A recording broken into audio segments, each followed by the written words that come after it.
अस्सलामुअलैकुम नाजरीन, आप सबका मेज़बान मोहम्मद जान आलम आप सब की खिदमत में हाजिर है आज एक नई वीडियो के साथ।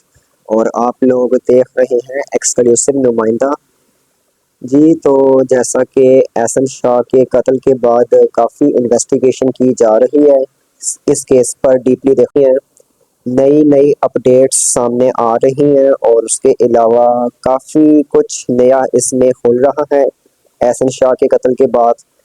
तो जैसा कि सबको पता है कि मरकज़ी मुलज़िम था एहसन शाह अमीर बलाच कत्ल केस में, लेकिन अब तो वो भी नहीं रहा इस दुनिया में।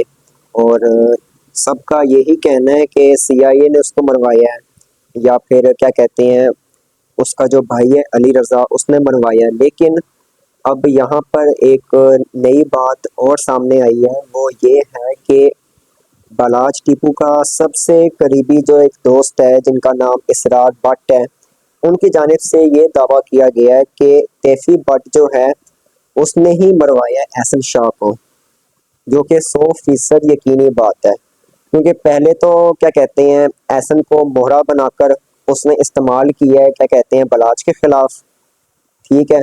बलाच की सारी मालूमात ली टैफ़ी ने, फिर उसको मरवाया। फिर उसके बाद जब ये बात पता चली कि एहसन जो है ये उसको सज़ा तक लेके जा सकता है तैफी भट्ट को और गोगी भट्ट को, तो तैफी ने उसे भी मरवा दिया, जो अपडेट सुनने में हमें आई हैं।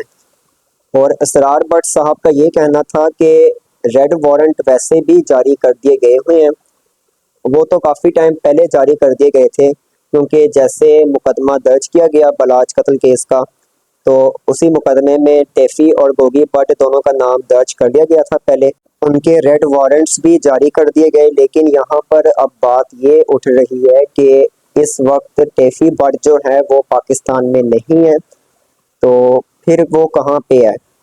जो अपडेट मुझे सुनने में मिली है वो ये है कि तैफी भट्ट इस टाइम दुबई में मौजूद है, दुबई में वो मौजूद है तैफी भट्ट। और उसके अलावा रेड वारंट उसका जारी किया जा चुका हुआ पहले का। अब अगर उसको गिरफ्तार करती है पुलिस तो बाकायदा एक प्रोसीजर होगा उसका, ये जो सारा प्रोसीजर होना है ये प्रोसीजर होगा इंटरपोल का, कि इंटरपोल के ज़रिए उसको दुबई से पाकिस्तान लाएंगे। फिर उसके बाद अदालत जो है पूरी कार्रवाई करेगी अपनी बाकायदगी के साथ। जब जुर्म साबित हो जाएगा फिर उसको सज़ा दी जाएगी तैफी को। लेकिन अभी वो इस वक्त पाकिस्तान में मौजूद नहीं है, और जो इंटरपोल का प्रोसीजर है वो थोड़ा लेंथी भी हो सकता है, क्योंकि अभी तो फ़िलहाल एहसन शाह का नाम ही सर फहरिस्त आ रहा था सबके सामने। तो यही सारी बात है, क्योंकि इसरार भट्ट ने ये बात वाज़े तौर पर कही है कि एहसन शाह को जो मोहरा बनाकर इस्तेमाल किया जा रहा था वो तैफी की तरफ से किया जा रहा था, और तैफी जो है वो ही मेन रोल प्ले कर रहा है।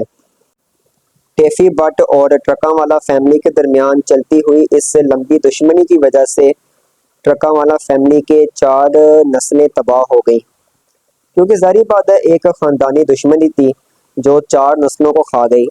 अब जो नस्ल खाई गई है वो बलाच टीपू की थी। तो यही मैं कहूँगा कि दुश्मनी को जितना हो सके ख़त्म करने की कोशिश करें, ठीक है। क्योंकि फसाद जो है वो तो दुनिया में रहेगा जब तक ये दुनिया, और फसाद की सबसे बड़ी जड़ क्या है? लालच है, हवस है, पैसा है, जायदाद है, ज़मीन है। सिर्फ इन चीज़ों के लिए हम अपना ज़मीर बेच देते हैं, हम अपने खूनी रिश्तों को कुर्बान कर देते हैं, बाद में यही पैसा हमारे किसी काम नहीं आता। तो यही मैं कह रहा था। बाकी ज़ाहिर बात है जिनके ज़मीर मर चुके हैं वो तो काबिल सज़ा हैं। तो यही अपडेट मैंने आप लोगों से शेयर करनी थी इसरार भट्ट साहब की। तो इसी के साथ मुझे इजाज़त दें, मैं मिलता हूँ आप लोगों से नेक्स्ट वीडियो में।